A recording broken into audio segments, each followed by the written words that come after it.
ശൈശവത്തിൽ തന്നെ നടക്കേണ്ട വഴി പരിശീലിപ്പിക്കുക. വാർദ്ധക്യത്തിലും അതിൽ നിന്ന് വ്യതിചലിക്കുകയില്ല. സുഭാഷങ്ങൾ ദിനങ്ങൾ 22:6. Hello guys, welcome back to our channel. അപ്പോൾ ഞാൻ ഇന്ന് നിങ്ങളോട് പങ്കുവയ്ക്കാൻ ആഗ്രഹിക്കുന്നത് ഞാൻ ഈ പറഞ്ഞ വചനം തന്നെയാണ്. സുഭാഷിതങ്ങൾ 22:6. ശൈശവത്തിൽ തന്നെ നടക്കേണ്ട വഴി പരിശീലിപ്പിക്കുക, വാർദ്ധക്യത്തിലും അതിൽ നിന്ന് വ്യതിചലിക്കുകയില്ല എന്ന്. നമ്മുടെയൊക്കെ ജീവിതത്തിൽ നമ്മൾക്ക് കിട്ടിയിരിക്കുന്ന പല അനുഗ്രഹങ്ങൾ, അല്ലെങ്കിൽ നമ്മുടെ ജീവിതത്തിൽ നന്മയായിട്ട് നമ്മൾ ഇപ്പോൾ കരുതുന്ന പലതും നമ്മുടെ പൂർവികർ, നമ്മുടെ മാതാപിതാക്കൾ, നമ്മുടെ ഗ്രാൻഡ് പേരൻസിൽ നിന്നൊക്കെ നമുക്ക് ലഭിച്ചിട്ടുള്ളവയായിരിക്കും. അപ്പോൾ അങ്ങനെ ഒരു ഇൻസിഡൻറ്റ് അല്ലെങ്കിൽ അങ്ങനെ ഒരു കാര്യമാണ് ഞാൻ ഇന്ന് നിങ്ങളോട് ഷെയർ ചെയ്യുന്നത്. ഇന്ന് ഞാൻ എൻ്റെ ഗ്രാൻഡ്മയുടെ കൂടെ, എൻ്റെ അമ്മയുടെ കൂടെ ഞാൻ എൻ്റെ ചെറുപ്പത്തിൽ യാത്ര ചെയ്യുമ്പോൾ, അമ്മയുടെ വീട് ഇടുക്കിയിലാണ്. അപ്പോൾ അങ്ങോട്ടൊക്കെയുള്ള യാത്രകളിൽ എൻ്റെ അമ്മ എന്നെ പരിശീലിപ്പിച്ച ഒരു കാര്യമാണ് കുരിശ് വരയ്ക്കുക എന്നുള്ളത്. അപ്പോൾ ഏത് പള്ളി കണ്ടാലും എന്നെ കുരിശ് വരയ്ക്കാനായിട്ട് എൻ്റെ അമ്മച്ചിയമ്മ പരിശീലിപ്പിച്ചിരുന്നു. അന്ന് ഞാൻ അതിൻ്റെ അർത്ഥമൊന്നും അറിയാതെ തന്നെ ഞാൻ ഏത് പള്ളി കണ്ടാലും കുരിശ് വരയ്ക്കും. കാരണം എനിക്കത് അവിടുന്ന് കിട്ടിയൊരു പരിശീലനം ആയതുകൊണ്ട് തന്നെ. ഇന്ന് ഞാൻ അതിൻ്റെ അർത്ഥം അറിഞ്ഞുകൊണ്ട് തന്നെ കുരിശ് വരയ്ക്കും. ഞാൻ ഇന്ന് എൻ്റെ ഈ പ്രായത്തിലായിരിക്കുമ്പോഴും ഞാൻ യാത്ര ചെയ്യുമ്പോൾ, അല്ലെങ്കിൽ ഒരു എവിടെയെങ്കിലും പോകുമ്പോഴൊക്കെ കാണുന്ന പള്ളികൾ, ഈവൻ നമ്മളൊന്ന് പാസ് ചെയ്യുമ്പോൾ പോലും കാണുന്ന ദേവാലയത്തിൻ്റെ മുമ്പിൽ ഞാൻ കുരിശ് വരയ്ക്കും. കാരണം എന്താണെന്ന് വെച്ച് കഴിഞ്ഞാൽ, കുരിശാണ് രക്ഷ, കുരിശിലാണ് രക്ഷ.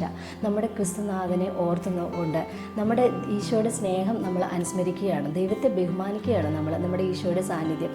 നിങ്ങൾക്കറിയാമോ, വിശുദ്ധ ബൈബിളിൽ 365 ദിവസവും നമ്മളോട് പറഞ്ഞത്, ഈശോ പറഞ്ഞൊരു വചനമുണ്ട്. 365 പ്രാവശ്യം പറയുന്നുണ്ടെന്നാണ് പറയുന്നത്, ഭയപ്പെടേണ്ട, ഞാൻ എന്നോട് കൂടെയുണ്ട് എന്ന്.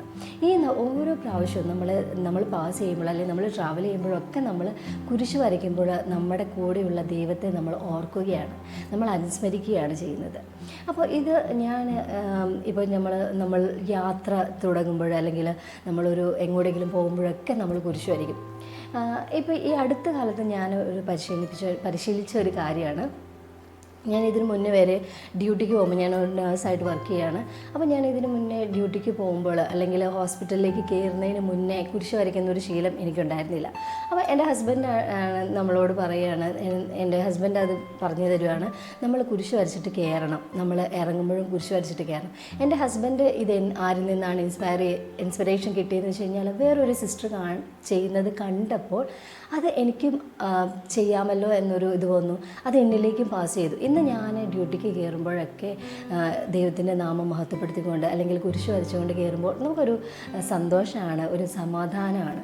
അപ്പോൾ ഇത് നമ്മൾ ആരിൽ നിന്നൊക്കെയാണ്, നമുക്ക് ആരെങ്കിലുമൊക്കെ പറഞ്ഞു തരുന്നതാണ്. അപ്പം നമ്മൾ ചിന്തിക്കേണ്ട ഒരു കാര്യമുണ്ട്. നമ്മുടെ കുഞ്ഞുങ്ങളൊക്കെ ഇന്ന് വഴിതെറ്റുന്ന ഒരു കാലഘട്ടത്തിലാണെന്ന് നമ്മൾ പറയുന്നുണ്ട്. അപ്പം നമ്മുടെ കയ്യിൽ കിട്ടുന്ന ഓരോ കുഞ്ഞും ഒരു ക്ലീൻ സ്ലേറ്റ് പോലെ, അല്ലെങ്കിൽ ഒരു ക്ലീൻ പേപ്പർ പോലെയാണെന്നാണ് പറയുന്നത് അവരുടെ മനസ്സ്. അതിലേക്ക് നന്മയോ തിന്മയോ എഴുതി ചേർക്കുന്നത് നമ്മൾ ഓരോരുത്തരുമാണ്. അപ്പം നമ്മുടെ കുഞ്ഞുങ്ങളെയൊക്കെ നമുക്ക് ദൈവകരങ്ങളിൽ സമർപ്പിച്ച് പ്രാർത്ഥിക്കാം. അവരുടെ ഹൃദയങ്ങളിൽ നന്മ കൊടുക്കുവാനായിട്ട്, അവരെ നന്മ പരിശീലിപ്പിക്കുന്നവരായിട്ട് നമുക്ക് ഓരോരുത്തർക്കും മാറുവാനായിട്ട് ദൈവം ഇടയാകട്ടെ എന്ന് നമുക്ക് പ്രാർത്ഥിക്കാം.